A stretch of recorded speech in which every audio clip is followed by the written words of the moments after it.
नमस्कार। सूर्य शक्ति है, ऊर्जा है, अंधकार से प्रकाश की ओर गमन है।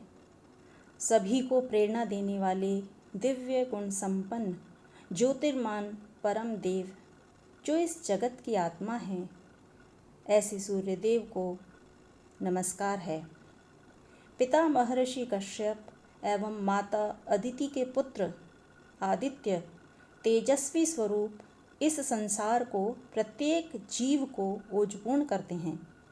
इस दैवीय सत्ता को सूर्य नमस्कार के माध्यम से उनकी आराधना, आह्वान और आभार अभिव्यक्त किया जाता है।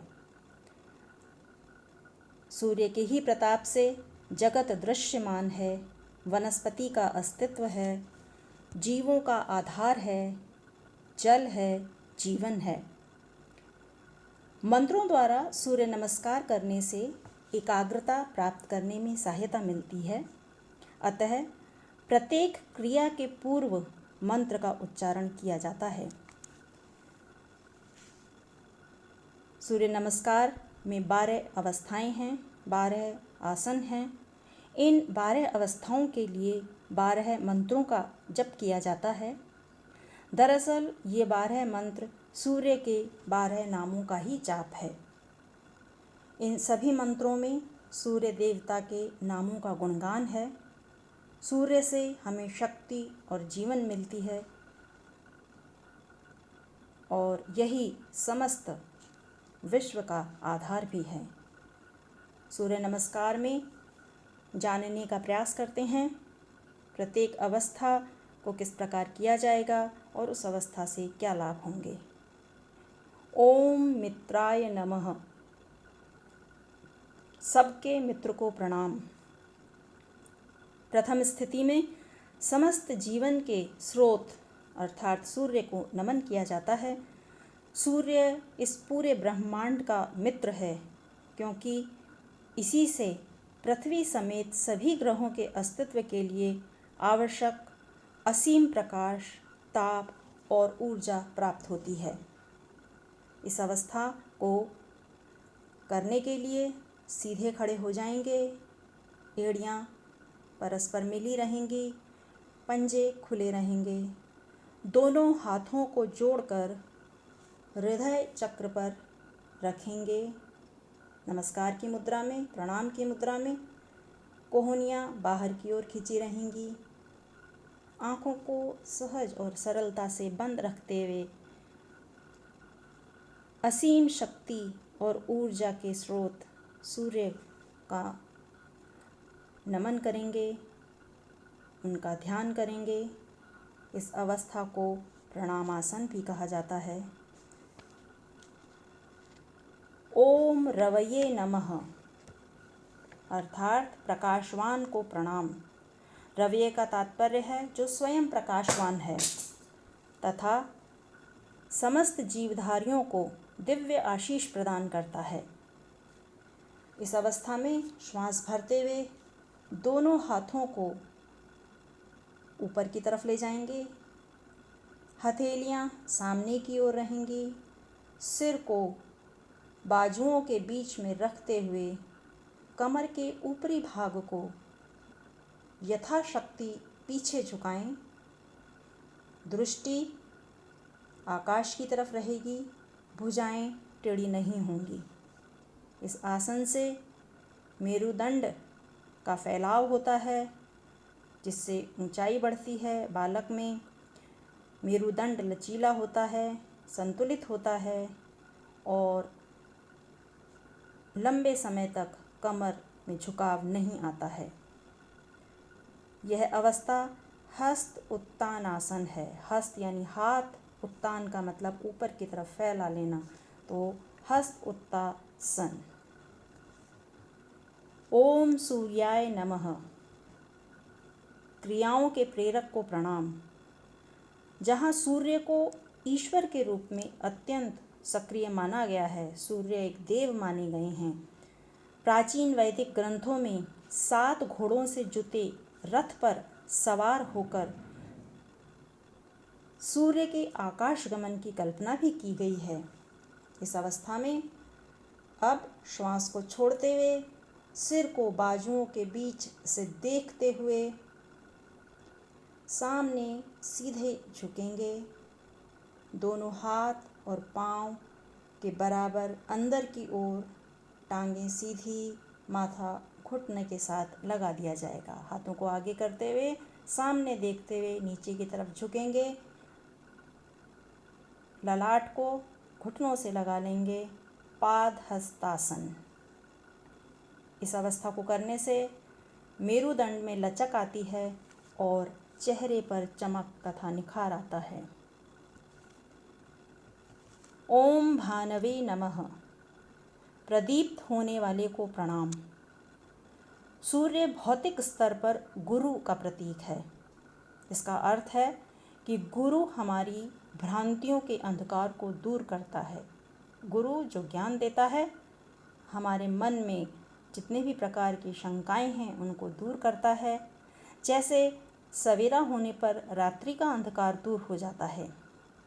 इस स्थिति में हम उस प्रकाश की ओर मुँह करके अज्ञान रूपी अंधकार को दूर करने की प्रार्थना करते हैं। इसीलिए सूर्य नमस्कार पूर्व दिशा की ओर मुख करके साधारणतः किया जाता है। इस अवस्था में बाईं टांग पीछे ले जाएंगे। दायां घुटना दोनों बाजुओं के बीच में। दाएं पांव का पूरा पंजा ज़मीन पर। अपनी कमर को इस प्रकार झुकाएं कि एड़ी और नितंब मिल जाएं, छाती बाहर निकल जाए। गर्दन को पीछे की ओर मोड़ते हुए आकाश की ओर देखेंगे। इस क्रिया को श्वास भरते हुए करेंगे। दोनों हाथों की हथेलियां ज़मीन से टिकी रहेंगी। इस अवस्था को अश्व संचालनासन भी कहा जाता है। इसमें स्त्रियों का गर्भाशय और प्रजनन अंग काफ़ी सशक्त होते हैं। ओम खगाय नमः।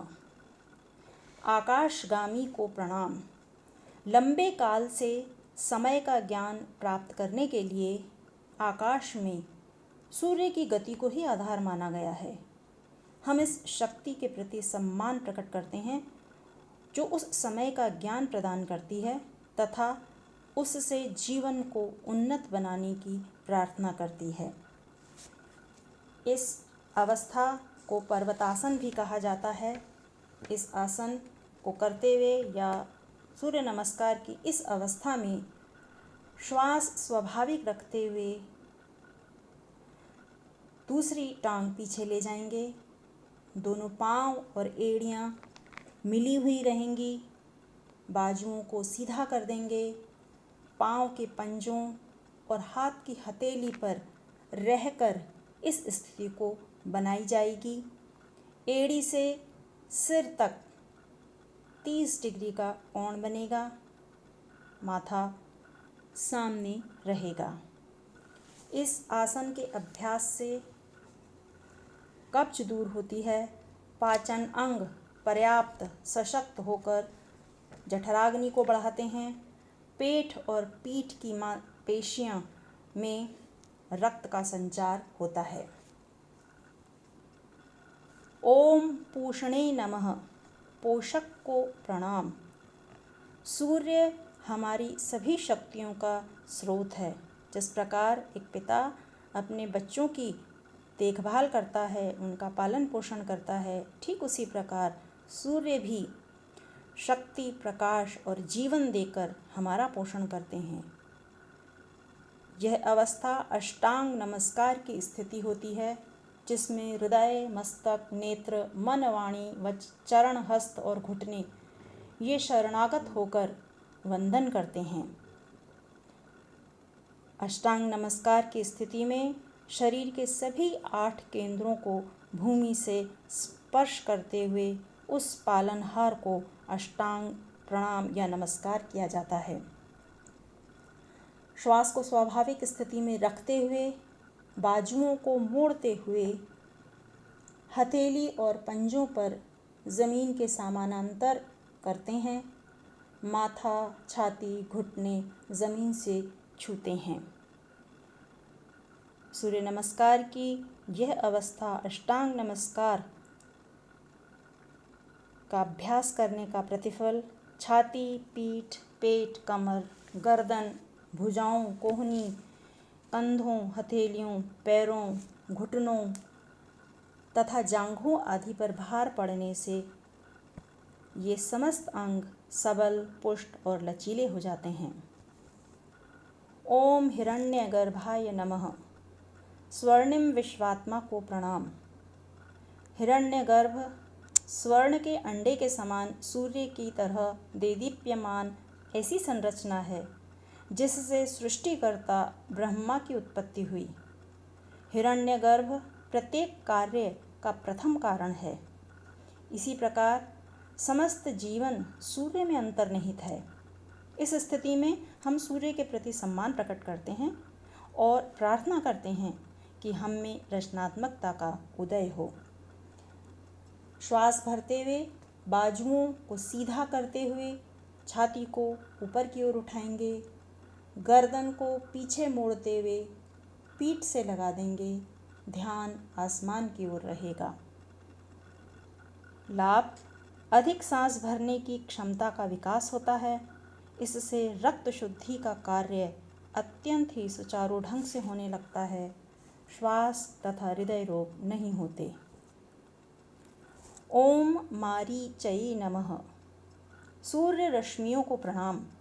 मारीच ब्रह्मपुत्रों में से एक है।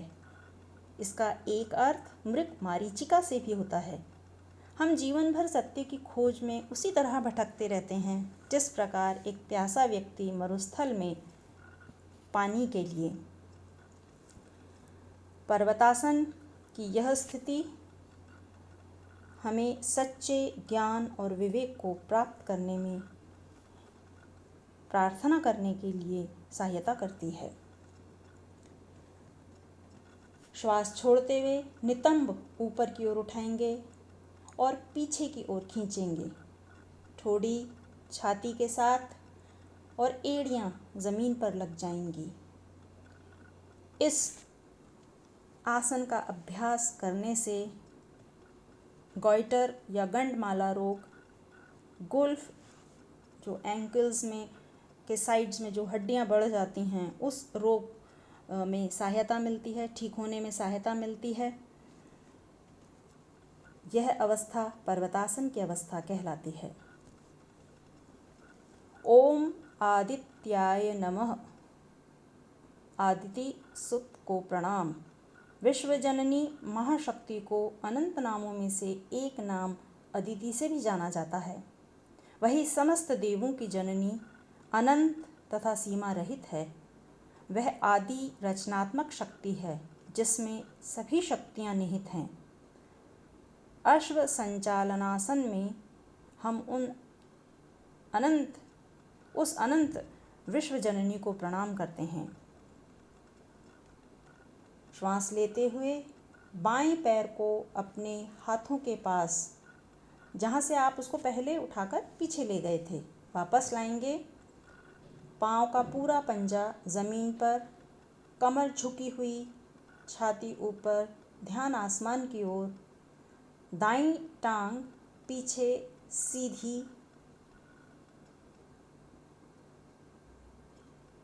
अश्व संचालनासन। इस आसन के अभ्यास से पक्काशय अर्थात स्टमक या पेट, जिगर, तिल्ली और आंतों की शक्ति बढ़ती है। ओम सवित्रै नमः। सूर्य की उद्दीपन शक्ति को प्रणाम। सवित्र उद्दीपन अथवा जागृत करने वाला देव है। इसका संबंध उगते हुए सूर्य का प्रतिनिधि है जो मनुष्य को जागृत करता है और क्रियाशील बनाता है। सूर्य नमस्कार की इस स्थिति में सूर्य की जीवनदायिनी शक्ति की प्राप्ति हेतु सवित्र को प्रणाम करते हैं। अपने दाएं पैर को भी अब बाएं पैर के साथ मिला लेंगे। श्वास बाहर निकाल देंगे। घुटने बिल्कुल सीधे हो जाएंगे। हथेलियां पाँव के बराबर ले आएंगे। अपने फोरहेड या ललाट को घुटनों से लगा देंगे, पाद हस्तासन की स्थिति में आ जाएंगे। इसको करने से फेफड़े, छाती और प्राण सबल बनते हैं। ओम अकार्य नमः, प्रशंसनीय को प्रणाम। अकार्य का अर्थ है ऊर्जा। सूर्य विश्व की शक्तियों का प्रमुख स्रोत है। हस्त उत्तानासन में हम जीवन और ऊर्जा के इस स्रोत के प्रति अपनी श्रद्धा प्रकट करते हैं। श्वास भरते हुए भुजाएं सिर से ऊपर की ओर ले जाएंगे, कमर को पीछे की तरफ झुका लेंगे। हस्त उत्तानासन। ऐसा करने से दुर्बल तथा स्थूल देह सुगठित और सबल बन सकती है। ओम भास्कराय नमः, आत्मज्ञान प्रेरक को प्रणाम। सूर्य नमस्कार की यह अंतिम स्थिति उसी प्रथम स्थिति के समान है जिसमें दोनों हाथ बंद करके हृदय कमल के ऊपर रखकर सूर्य की ऊर्जा और उसकी शक्ति को नमन किया था। इस स्थिति में अनुभवातीत तथा आध्यात्मिक सत्यों के महान प्रकाशक के रूप में सूर्य को अपनी श्रद्धा समर्पित की जाती है। श्वास छोड़ते हुए दोनों हाथ वापस नीचे ले आएंगे, सीधे खड़े हो जाएंगे और दोनों हाथों को आपस में जोड़कर प्रणाम की स्थिति में हृदय कमल के पास में लाएंगे। पुनः सहजता से आंख बंद करते हुए ईश्वर सूर्य का धन्यवाद करेंगे, उसके प्रति अपनी श्रद्धा को समर्पित करेंगे। संपूर्ण सूर्य नमस्कार की क्रियाओं से सारे शरीर के सभी अवयव स्वस्थ और सबल होते हैं और उनमें भरपूर ऊर्जा प्राप्त होती है।